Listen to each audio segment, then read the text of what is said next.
tried talking to someone I suspected was stoned on the job once. What a disaster. First of all, she got entirely defensive. Then she tried to say I was out to get her.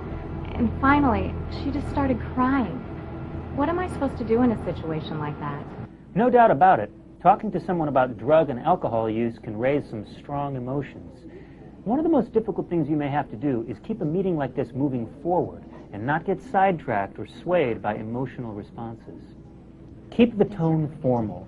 Your approach should be professional and focused on work performance. If you let your delivery get too casual, you may not get your message across. Ben, the incident report shows that you've been involved in 2 accidents resulting in minor injuries in the last month. What can you tell me about those accidents? Oh, I don't